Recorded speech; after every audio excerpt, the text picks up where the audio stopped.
Oh, let's flip it over. Here we go. Oh man, that was really bright this time. I had to clean off my glasses so I could see a little better. This evening, I kind of started wanting to talk about friendships and relationships.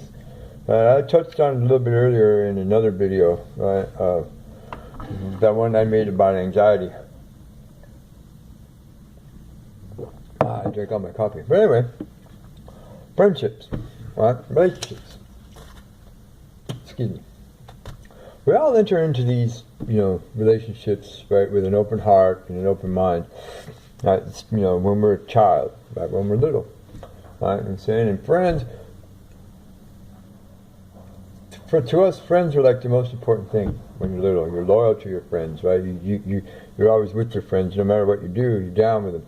No matter what they do, you're always in it. You know what I'm saying?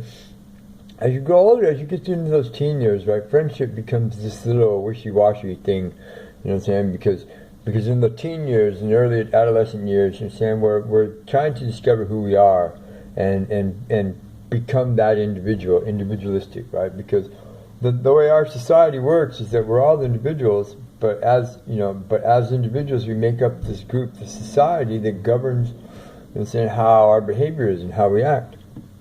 Right? Well, in adolescent years, right, this kind of like goes out the window. You know what I'm saying? It's kind of like we're all in it for ourselves, trying to become that person. And then when we get into our early teens, into our early 20s, and we start learning, we've already discovered who we are, but now we're learning who we really are and the things that we believe in and the things that we get to. And then when you're in your 30s, you're pretty much grounded and centered in who you are and yourself, right? And then this is where true friendships and true relationships tend to build, right? Yeah, pretty sure you bring, everybody does. They bring friends through. You know what I'm saying? From, the time we were 9, 10, 12 years old, we still have friends that we made back then. You know what I'm saying? I'm not talking about those friendships. Those friendships are there everlasting. As long as you keep in contact with these people, you'll have those friendships. I'm talking about the new ones, the people that you bump into today, right down at the bank or whatever. You know what I'm saying? Maybe you went to a concert or a show somewhere and you sat next to somebody, right, and you got to talking back and forth, and then you learned a few things about each other, and you made a fast friendship. You bumped phones, and maybe in a week or so you'll call them up, and you never know.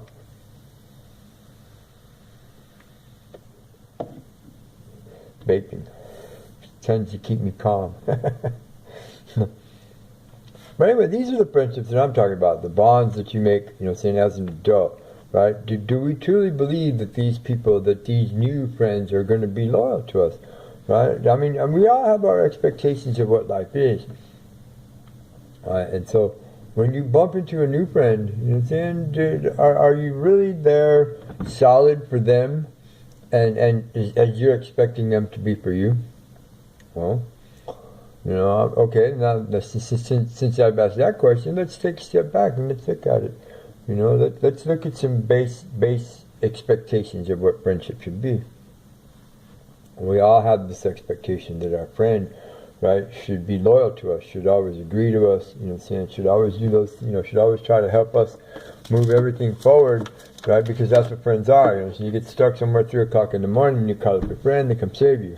Hey, you get into a little bit of trouble down at the local club or whatever, so you call up your friend, they're there to back you up. Hey, that's the way it's supposed to be, right? We all have these expectations, right? How about this, How about your friend, right? You meet a new friend and everything's cool, and then before you know it, right, you notice, right, that your little stack, your little pile is a little lower, It just seems like, and then when you analyze it, you realize it's your new friend that's draining your resources, wanting this and having that, and they're so subtle about it, and they're so smooth, they slide right in, hey, can you blah, blah, blah. And before you know it, you're giving $4,000 to them for a lawyer, right? And then, on top of all of that, after you paid for them to get out of trouble, they still failed to go to court, and so your $4,000 went down the hole as a waste. Would you still be this person's friend?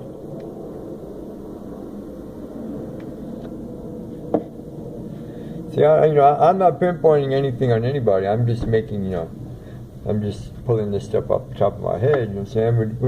Would your expectations of this friend, right, remain as high as they are, or would they drop? Would they, or would in the end, would you just drop this person as a friend? You know what I'm saying? Considering that they just burned you, you know what I'm saying? They'll probably do it to you again. You know what I'm saying? In the short run, in the long run, whatever.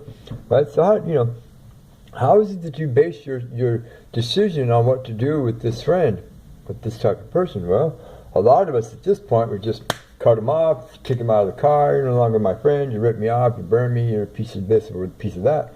Right? Some people, right, because they have this grand need to be a friend, you know what I'm saying, and to have friends, right? And some people will actually just overlook all of this, you know, and just keep right ahead, right on going, right? And then that empowers the evil friend even that much more. Because now they know, hey man, well shit, I can get anything I want out of this fool. And at that point, they pretty much can. You see, so there's a fine line right here between, you know, being a friend to someone and having that friend be a friend back. Right? Because as emotional creatures, we tend to run on these emotions that we create for ourselves. And then other people that can read those emotions, right, can tend to use them and squeeze you for what it is that they want to get or what they want to have. You know what I'm saying? Right? Can you protect yourself from this? Yes, you can. But the way to protect yourself is that you have to be very, very forthright.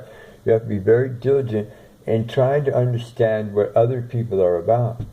Right? Now, the only way you can do that is to understand what yourself is about. So you have to come clean with your own convictions, with your own determinations. You have to come clean with what it is that you feel and your convictions towards that. And this goes all the way back to the time when we were a teenager. See, we tend to like fall out of this stuff, or it never catches up to us, because when we were that adolescent, that teenager, and when we threw friendships to the wind, and it was all in it for ourselves, and the friendships that we were building around us were only there to help us to move forward. Remember that? And saying, yeah, it sounds a little hippie, yeah, it sounds a little touchy, but you know what? We all did it. See, that's why now we're having the biggest problem in our society with the young ones, because the young ones have thrown it all to the wind, and because of the internet, and because of all of the information that's at the touch of your fingers, right? They have learned what it is to be an adult in an adult world. What they don't realize is that our adult world is fake. Right? Nothing that comes out of the television screen is real. Nothing that comes out the computer screen is real. And there's a lot of true information out there, but it's an artificial environment, and you need to get it. So therefore, right, the young ones, they get this artificial environment imprinted on their little psyche, and that's how they move through it. They move through life with this little face, you know, I call it the Facebook persona.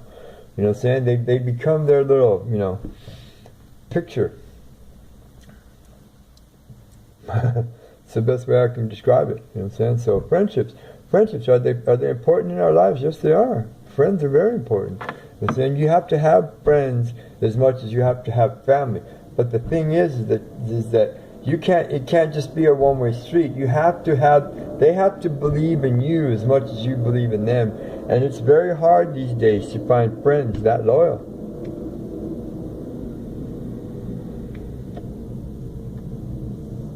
These days it seems to be getting that way.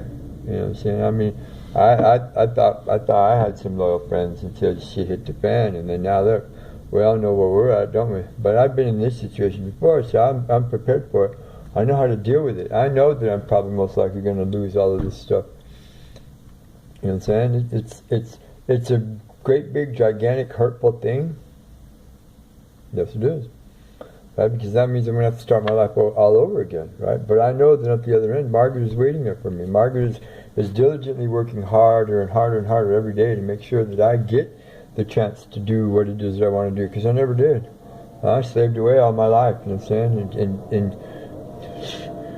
here I am, 57 years old, and I'm just barely at the beginning of something that I know that I want to do, right? Are my friends helping me?